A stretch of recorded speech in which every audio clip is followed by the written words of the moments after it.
മനോവിഷമത്തിലകപ്പെട്ട ഒരാൾ പ്രാർത്ഥിക്കേണ്ട ഒരു പ്രാർത്ഥന ഉണ്ട്. ഒരല്പം ദീർഘമാണെങ്കിലും നമ്മൾക്ക് ഉണ്ടാകുന്ന മനോവിഷമ സമയത്ത് ആ പ്രാർത്ഥന വളരെ ഉപകരിക്കും.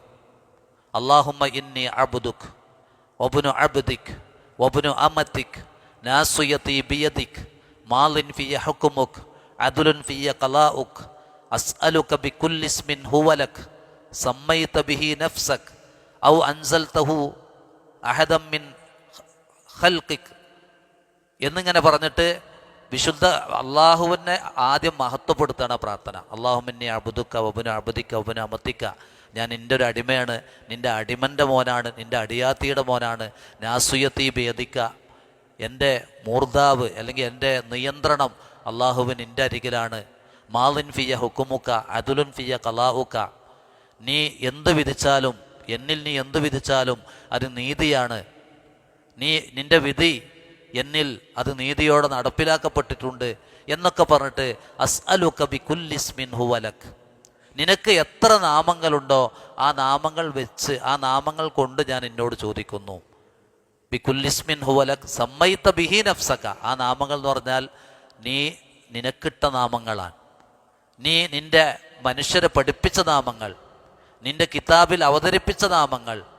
ഇനി അവിസ്തഅ്തർത ഫീ ഇൽമിൽ ഗൈബി ഇൻദക്, നിൻ്റെ അടുത്ത് ആർക്കും പറഞ്ഞു കൊടുക്കാതെ നീ വാത്തുവച്ച എത്ര നാമങ്ങളുണ്ടോ അതൊക്കെ വെച്ച് ഞാൻ ചോദിക്കുന്നു. എന്നിട്ട് ആ പ്രാർത്ഥനയുടെ അവസാനം കാണാം, അൻ തജ്അലൽ ഖുർആന റബീഅ ഖൽബി വനൂറ സ്വദ്രി വജലാഅ ഹുസ്നി വദഹാബ ഹമ്മി. വിശുദ്ധ ഖുർആൻ നമുക്ക് എന്താകണം എന്നതാണ് ആ പ്രാർത്ഥനയുടെ അവസാനം. അൻ തജ്അലൽ ഖുർആൻ, ഖുർആനിനെ അല്ലാഹുവിനെ എനിക്ക് ആക്കണമേ. റബീഅ ഖൽബി, എൻ്റെ ഹൃദയത്തിൻ്റെ വസന്തമാക്കണേ. വനൂറ സ്വദ്രി, എൻ്റെ ഹൃദയത്തിന് വെളിച്ചമാക്കണമേ. വദഹാബ ഹമ്മി, എൻ്റെ മനോവിഷമങ്ങളെ നീക്കുന്നതാക്കണേ. വജലാ ഹുസ്നി, എൻ്റെ എല്ലാ ദുഃഖങ്ങളെയും ഇല്ലാതെയാക്കുന്നതാക്കണേ എന്നാണ്. എന്ന് പറഞ്ഞാൽ ഒരു വിശ്വാസിക്ക് ഏത് പ്രതിസന്ധി ഘട്ടങ്ങളിലും അവൻ അവലംബിക്കാനുള്ളത് വിശുദ്ധ ഖുർആനാണ്. ഈ പ്രാർത്ഥന റസൂലുള്ളാഹി സ്വല്ലല്ലാഹു അലൈഹി വസല്ലം സ്വഹാബത്തിനെ പഠിപ്പിച്ചപ്പോൾ പറഞ്ഞു കൊടുത്തപ്പോൾ സ്വഹാബത്ത് ചോദിച്ചു, ഈ പ്രാർത്ഥന ഞങ്ങളൊക്കെ പഠിക്കണമെന്ന് ചോദിച്ചു. അപ്പോൾ റസൂലുള്ള പറഞ്ഞത് ഇത് കേട്ടവരൊക്കെ പഠിക്കണം എന്നാണ്.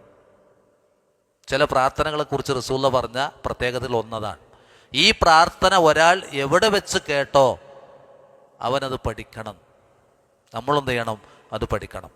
മനോവിഷമ സമയത്ത് ഈ പ്രാർത്ഥന നിർവഹിച്ചാൽ അള്ളാഹു അവൻ്റെ വിഷമം മാറ്റി സമാധാനം ഇട്ട് കൊടുക്കുന്നതാണ്.